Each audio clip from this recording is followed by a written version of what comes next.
Today I am joined by Darrell I was going to say Vanderbilt. Vesterfelt. Sorry about that. Let me start that over real quick here. All right, my bad. I don't know why I want to call you Vanderbilt, but I'll take it. Vesterfelt. I wish I was a Vanderbilt. Yeah, right. I might just keep this in. Who knows? Or at least I'll make the blooper reel. Hey everyone, Alex Sanfilippo here. Thank you for joining us for this episode of Podcasting Made Simple. Today I am joined by a recent friend of mine, somebody I recently met, Darrell Vesterfelt, and I'm really excited. I had Darrell in PodMatch Elite Mastermind recently, and we were just blown away by what was shared, and I was like, I've got to introduce Darrell to our entire community here. So Darrell, welcome. Thank you so much for being here today. Thanks for having me. Man, I'm really excited to talk about this today. So we're going to get into this idea of community learning, like the intersection between those things.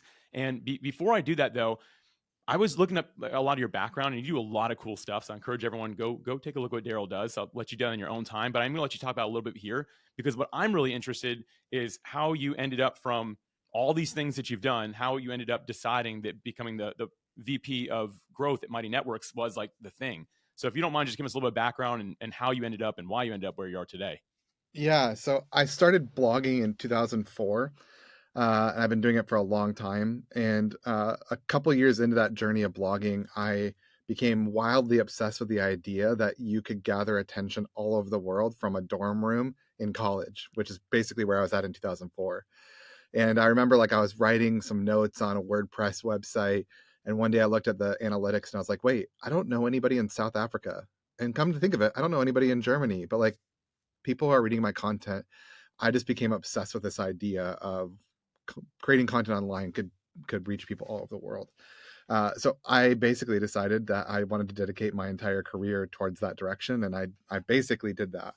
Not long after that, a couple of years down the road, I read a book by a guy named Chris Guillebeau called 279 Days to Overnight Success.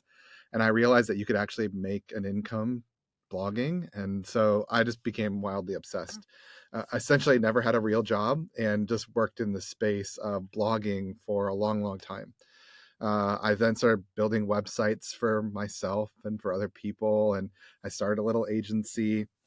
And in the midst of that agency, I was working with authors and bloggers, and realized that monetizing an audience was kind of the next big thing for people. And this was, early 2010s. And courses were the way to do that back then in a way that you had control over. So building an email list and courses. And I had the opportunity to work with some really cool authors early on, best-selling authors, to develop e-learning courses for them, for their audience. And so I did that for a long time. Somewhere in the midst of that, I was also the head of growth at ConvertKit, now Kit, in that period of time as well. And we had a really fun early stage growth story at Kit. Again, just really confirming even more that building your own audience, owning your audience with an email list, and then monetizing it through e-learning was the way to go. And then from that time, I built a holdings company called Mount Haley, where I was not just building courses for people, we were actually building businesses around audience as well. So I've been doing that for 5 years now. And the shift of AI has been significant in my mind. I've been thinking about it a lot. But e-learning has been how I built my background for the last 15 years, earning income. And I think that AI is marking a fundamental shift in the way that people are learning and engaging with content online.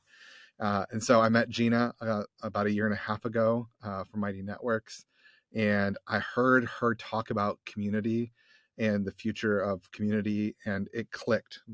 How I think we're fundamentally changing the way that we learn and engage in content, and her viewpoint on community clicked for me. And I was like, I want to be on Team Mighty. And so I had an agency that I sold to Mighty Networks in May of this year to come on and be a part of helping grow the mission of Mighty Networks and really helping people transition from purely just e-learning companies to building subscriptions and community around their audience instead of just building e-learning. So I made a fundamental shift. I'm all in on the future of online business being around community and gathering people together. And I'm really, really pumped about it. And so now I'm on Team Mighty and really, really excited about what we're doing here. Man, I love this. This is so cool. You really are betting on where the future's heading. And I think that Yep. it's a very I say betting. It's an informed decision given your Yeah. background, what you've seen. Like it's not that you haven't been able to call this stuff before, which just reinforces the topic today. Like this is important for us to be getting ahead of. So as Yes. podcast guests and hosts who are tuning in, checking this out, I'm excited for us to be able to be at this forefront because Darrell, I really feel like what you and Gina and Mighty, the team at Mighty is doing is you are paving the way. You're paving the future. And so I'm excited about this. I will say for everybody tuning in, we're going to stay really high level with this stuff. I think this is the important stuff to cover and to learn before you get into the tactful, the technical, and stuff like that. But we are going to have a giveaway at the end from Darrell, which is for everybody. So it's not like limited run or anything like that. It's going to be 9 steps to be able to launch a really successful community that has learning involved in it. So I'm really excited about that. I'll share more about that later. But now I want to get transition into talking about some of this stuff and getting like really into it here. And Darrell, I got to confess, man, I struggled with which question to ask. So I'm going to do like a total like no in podcasting and ask you 2 questions in one because I couldn't Okay. decide. Do we start with like you talk about learning fundamentally changing? We talk more about that, or do we start by defining community? And I really loved it when we were you and the mastermind talking. Vinny Podestivo, he asked just the question: How do you define online community? And it's funny because you're like, no one's ever asked that before. And I'm like over here like the host of that. I'm like, why didn't I ask that? It seems very obvious. But I'm going to turn it over to you because I want to talk about these 2 things. Learning is fundamentally changing, as you said, Yeah. but also we need to define what community looks like. I don't know if these are the same thing or if you want to answer it separate, but again, a no Yeah. from a podcast host, but I'm going to give it over to you and see where I we'll go like it. with it. Let's start with how learning's changing, and I want you to Okay. remind me what I said to Vinny because I feel like I made something on the spot that was really good, but I can't recall it right now. So if you can remind me what I said to Vinny, that'd be great. Let's start with fundamentally changing. Like, here's the reality: like this device has completely changed the way that we can engage with it with things like Claude and ChatGPT. Most of the people I know who are kind of like native internet users or native like internet folks are no longer using Google. They're using ChatGPT or Claude to basically have a relationship with information on the internet in a way that they didn't before. And so e-learning has been a large part of how a subset of the creator world has earned money, which is like, hey, I know this thing. I'm going to teach you this thing, and I'm going to package it in a video format or a written format or an audio format in a way that you can buy this, and then you can learn the thing that I know. Well, guess what? Guess who can teach you that faster and more accurate and understand your preference in the way of communicating to you, and can also get a bunch of different perspectives, not just one person's perspectives. And instead of sitting in front of a screen for an hour or 2 hours or 4 hours learning this thing, I can get it in 60 seconds, right? Like that is just fundamentally different than anything before. My daughter right now, I have a 6-year-old daughter, and she believes that dad knows everything because I literally can pull open my chat GPT and figure out whatever she's asking me or whatever we're talking about. I can get the answer in 30 seconds. I can ask it follow-up questions. I can really understand a concept really quickly in a way that I couldn't before. It maybe would have taken me hours to Google it or to watch YouTube videos. And now it's like AI is basically like this giant context sifting and content processing machine in a way that completely changes the way that I learn. And by the way, it understands how I want to communicate with it. It understands the question that I ask in context over time. And it helps me learn the way that I want to learn, the way that I talk in ways that are just fundamentally different. So we've started to see, like, I work with all kinds of clients as a coach or as a consultant, and in my agency, is we are already starting to see a decline in e-learning. And in the conversations I'm in, we're still kind of seeing this decline in e-learning.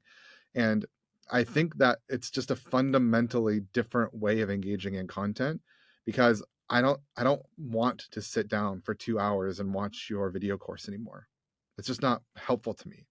Now, how this might be shifting is I might want to do it with other people. And that's where it gets exciting. It's like, but that goes back to the idea of community. Is community, I think, is the future of this, because no longer is sitting down for 4 hours learning this thing the way that people want to engage anymore, because they can learn it in 8 minutes or 8 seconds, engaging with ChatGPT in a way that they just couldn't before. And so I think it's the reason that e-learning was important before is because, like, you could do that on a Google search, or you could search a bunch of random videos on YouTube and kind of piece together. And so e-learning really was like the curation of learning in one spot, because you could do this on Google before. It wasn't actually fundamentally different. But now with AI, it's like it's looking at all of the internet in 30 seconds and pulling all of it together in a way that saves you a lot of time, so that like curation of learning is not the same value that it used to be, because AI can curate it and feed it to you in like a conversational and relational way that your e-learning course just can't anymore. So I think there's a fundamental shift in that altogether. So that's why I think community is key, because in a world where I'm building a relationship with a robot on my phone, and we see this rise of bots all over social media, and social media like used to be a place where community really gathered, but now it's a place where like a lot of people roll their eyes. I know more people than ever are saying like, I'm not on social anymore. Or like, I was talking to a guy who's got a million plus followers on Twitter, who's like, I actually removed Twitter from my phone. I only go on twice a week. It's like, just that is like, it's all bots, it's all robots, it's all engagement farms, it's all like weird. It's kind of like junk food community. It's not real community anymore. And so I think people are really craving human connection in a way. Like with this shift, there's been like a rise in angst, a rise in speed, and people want to like actually find places of real human connection. I think that's where the people who understand community the best are going to have an opportunity to build businesses that are bringing people together in the future.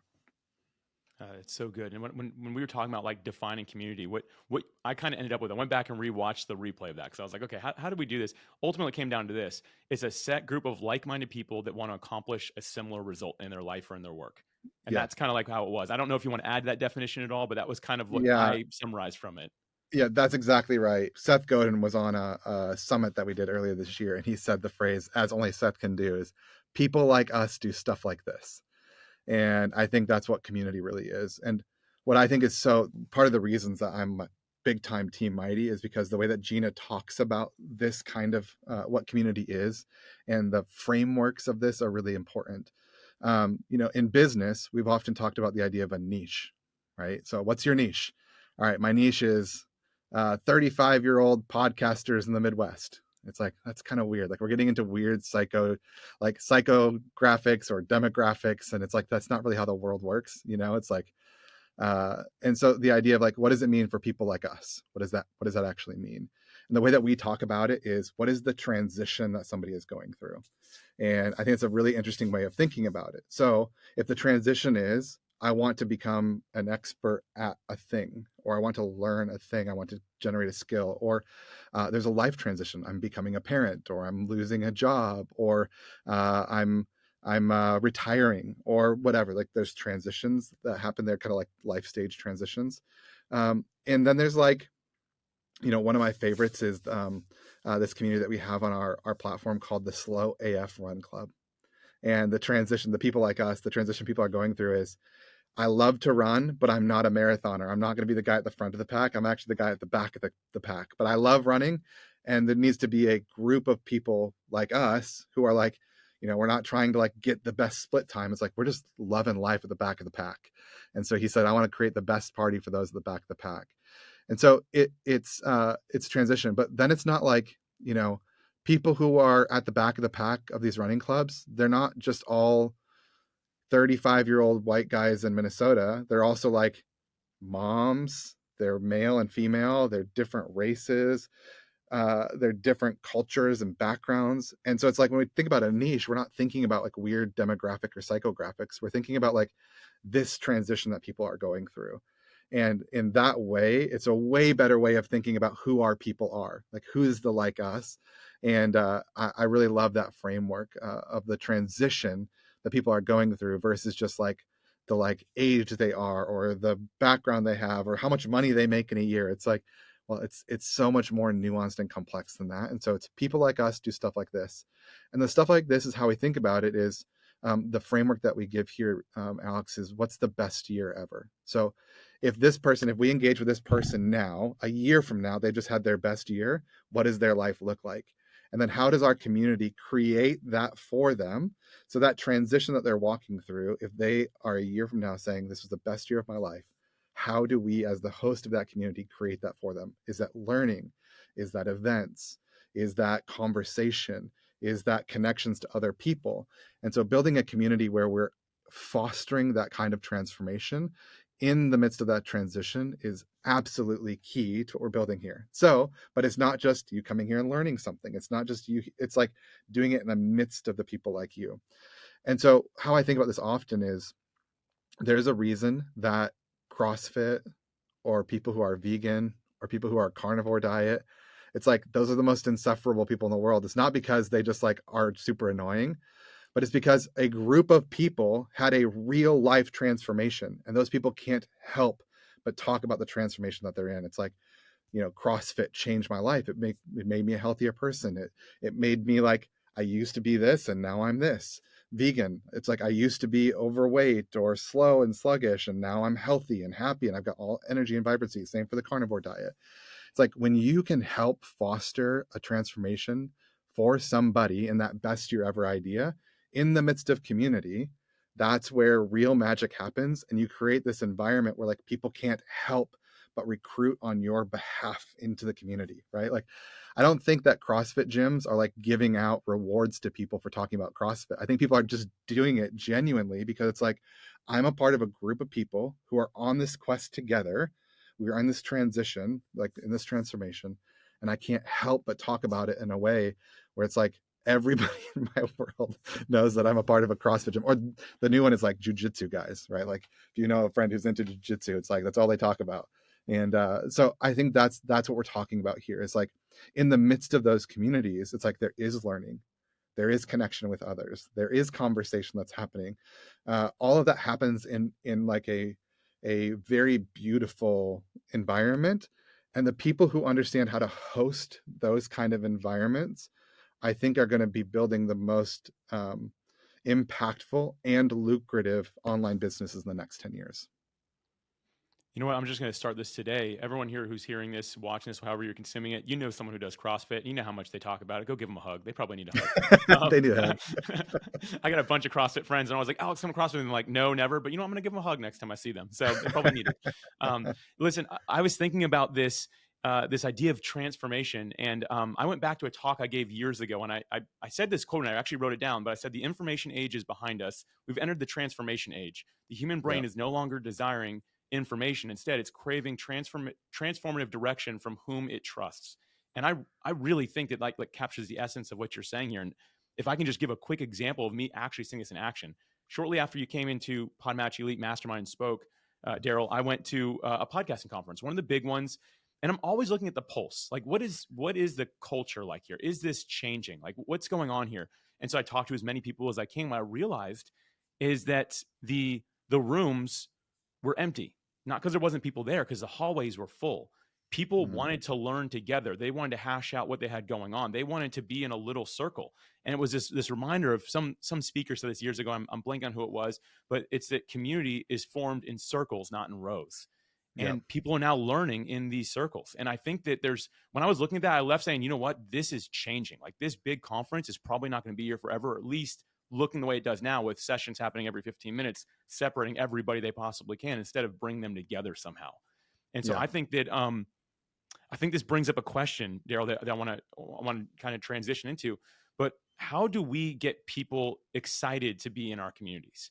So, like, again, if that's what it is, I think that a lot of people, they're left not excited about it. But how do we create something that's building for the future that people are actually excited to be part of? And Joe Yeah. Casabona asked this question in Elite Mastermind, but I want to give him a shout out because I thought it was a very brilliant question. I'm repeating it here today. Yeah. I think it's really great. So I was anti-community for a long time as a business model, Alex. I'll start there. I was like, don't do it. You like, it's a hard business model to achieve. Like, and I think the way that people think about community or thought about community for a long time is like a content library, right? So it's like, what I'm going to do is I'm going to create a bunch of content, and then I'm going to put it into a platform, and then I'm going to give people access to that. And then the community is like, all right, now talk about the content that I put in there, right? And that is a really hard business model, by the way, because what it does is it sets you up on this treadmill of having to create new content all of the time. And in the world of creators and podcasters, like, we play the content game. So that's how we think. It's like, okay, great. Now I've got to like keep adding to this library over time. And in this library, like, I've got a little library behind me here, but it's like, I've got to keep adding books to the library. Otherwise people are going to leave. And so I've got to keep adding to it, make it valuable, but have new content in there. that is a treadmill that leads to burnout. It's a treadmill that leads to like hating the business that you've built. And it's really, really hard to please them. So by the way, I was right about that. That business model is not fun. It is not worth doing. Just go sell a course because they come in one time, they get the content, and they can leave. And it requires nothing of you long term, and you're likely not going to burn out from that, which I was right about that. But here's the framework of how Gina changed my mind about community. Is the framework that we think about here is a host. Okay. So in this world that I just talked about, imagine I'm a host of a party. And Alex, I invite you over to my house or my office for a party, and I just sit there and I talk at you for 3 hours, and then you leave. You may come out of that and you're like, dang, Darrell's kind of smart. He's got some good things to share. And you might come back a second time, maybe a third time, but probably at some point you're gonna be like, I've heard everything. There's nothing else for me to hear. And by the way, I might not have anything else to say. Like I've said all the things that I have to say, I got nothing else. That's not a party that you particularly probably want to come to, right? But Alex, what if I hosted a party and I said, hey, listen, there are going to be other people at the party just like you. They're going through the exact same thing that you're doing. When you walk in the door, I'm going to be like, hey, Alex, guys, Alex here. Alex is super cool. Alex does X, Y, and Z. He's got really cool things going on. By the way, Alex, you should meet Randy. Randy's really great. He's doing similar things to you. So you guys should meet. Hey, by the way, you guys should talk about this thing because you have this thing in common. You should talk about this. Oh, and by the way, like, in a little bit, we're going to learn for a little bit. If you guys want to come over here and learn about this thing, we can. You might be like, dude, I want to go to that party. Cause like every time I come, like Darrell makes me feel awesome about myself. He's like introducing me to people that I didn't know before. He's prompting conversations for me to learn in groups of people together and learn how they're doing things, what's going on. I'm getting to learn from all the people who are in the room. And by the way, like I didn't have that party happening at my own house because I was at my own house by myself. But like at Darrell's party, there's these kind of people. And then like every once in a while, there are like really cool learning opportunities where we can actually learn together, or like guests are coming in to talk about a cool thing. Like you might come to that party for like years, right? Like every Friday, Darrell's holding this party. It's like you're going to come back over and over again. And guess what's really cool for Darrell, the host of the party, is at 9 o'clock, he's tired and he wants to go to bed. And he's like, great, I've set this party going. I don't actually need to be here.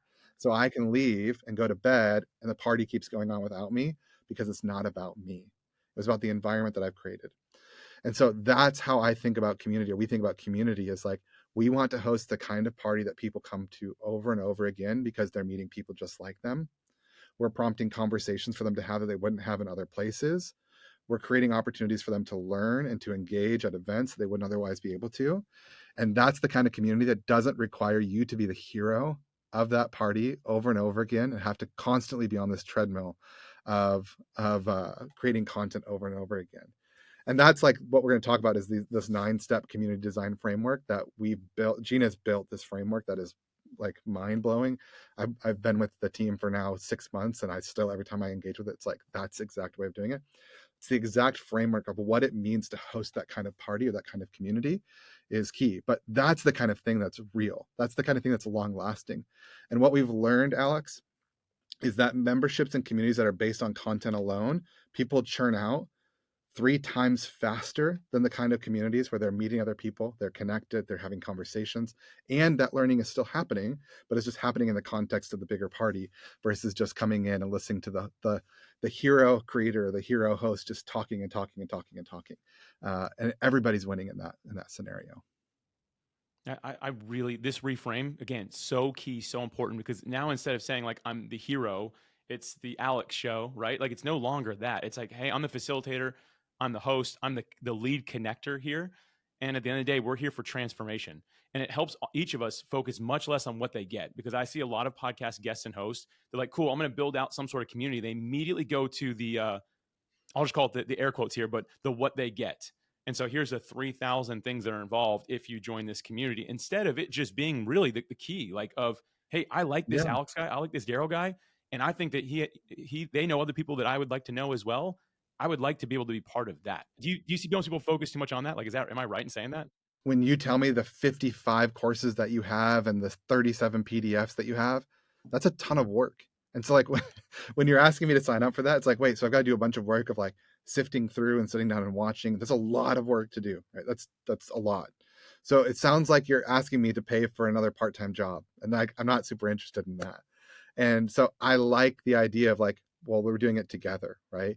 So it's like now I can like find people, I can ask a question, and people inside that community are going to answer my question specifically.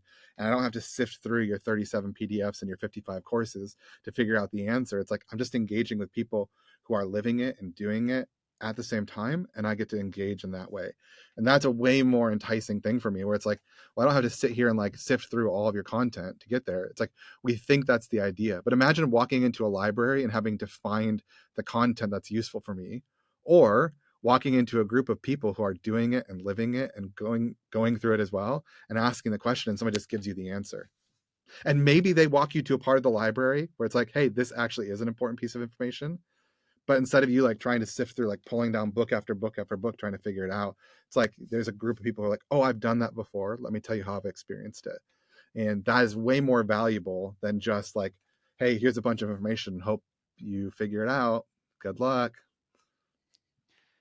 This is a good time to mention that nine step process that you all have created to help someone create, design their own Yep. community. So, Darrell, again, thank you for making this free for everybody. Like, I really appreciate that. I'm looking at the URL right now. It's mightynetworks.com/people magic. Yep. Mightynetworks.com/people magic. Give you 9 steps to create a successful community. It gets into some of the stuff we didn't get into today, but knowing this high level stuff, I think is going to set you apart from doing like going into this. Like it's starting off a step ahead.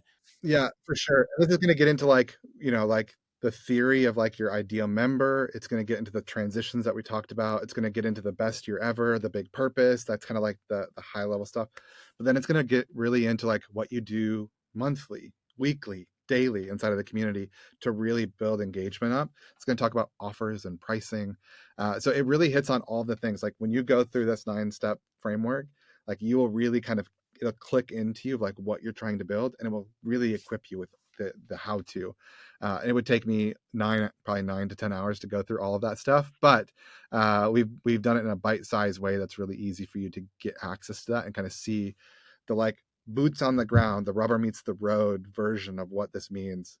Again, monthly, weekly, daily, from a high level. So Thank you again for making that available to all of us, man. I really appreciate it. yeah, And now, just kind of bring this conversation to a close. I do want to mention, like, this like created a paradigm shift in my mind. Like talking about this, like thinking about learning, thinking about community, how it's changing. Like, I think that's just such a it's the future, man. So again, thank you for spending this time with us, and I want to give you the floor one more time because I probably missed something along the ways. can I blow your mind with one more idea here? Okay, let's hear it. Yeah, that's what I was about to ask you about. Let's hear it. Not only do I think that community is the future for all that we've talked about, but I think community is the best business model for people who don't have a huge audience. Okay. And here's why. Because, and I teach this kind of framework called your first 30 members. And for those who don't have a huge email list or a huge following or huge social media, and it's like, what do I do to like really build out a way for me to have business online? It's like, what I feel like I have to do is I have to go like post on social media 100 times a week and try to build a following and build an audience. And that's really hard for a lot of people. But in community, what I think is super interesting is 30 people could build you a business that is substantial, like is substantial foundation.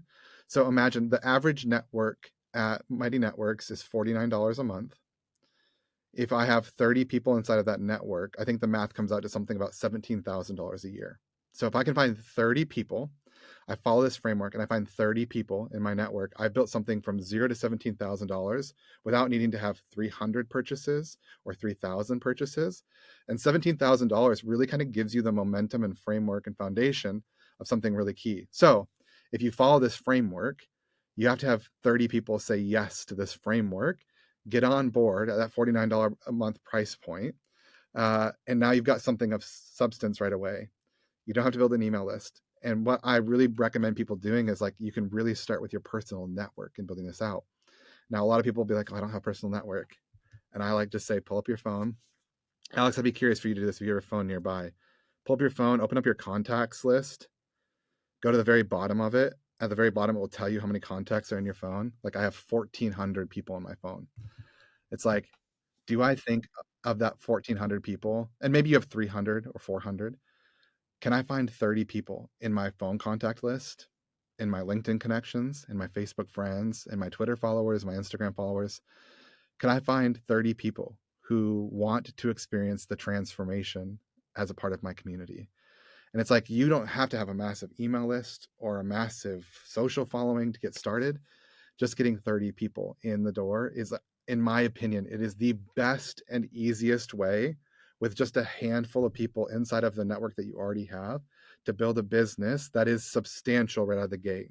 Right now, most people aren't going to be able to live on 17,000, but if you can get 30 people, now you've created that kind of transformation where, remember, the vegan people and the CrossFit people and the carnivore diet people, it's like, if you're actually hosting that kind of transformation, then it builds this network effect where people are talking about the thing that you've built in a way that, like, again, you don't have to build this massive audience. Now, I know a lot of people here are podcasters and podcast guests, so the good news is, like, you already have an audience potentially. But for those who are just getting started, I think community is actually the best way to get started in online business as well. So not only is it the future of business, I think it's the easiest way. Because what I don't have to do, Alex, is I don't have to create a course. I don't have to become an expert on something. I don't have to sit down and record 8 videos and then package it together and then sell this thing. It's like, you don't have to have any of that. You just follow the framework of community. You talk about the party that you're going to host, and then you invite people into that. It doesn't require you becoming an expert in any area. It doesn't require you having fancy video equipment to record a course. It's like, you can just do it today, like, go through that framework today, and then start texting people in your network to say, hey, I'm hosting this thing. Do you want to come to it? And 30 yeses get you to a kind of business that can build momentum in a way that's super interesting. So not only do I think it's the future, I also think it's the easiest place to start. And I think that's why I'm so bought into this. Is it's not just like, it's not for the people who are making 7 figures online. It's for people who, like, really want to start today. And you can start today building this community, just following the framework, that 9-step framework. You could start today with your network in your phone or on your LinkedIn or on your Facebook friends, and really get started in a way that's meaningful.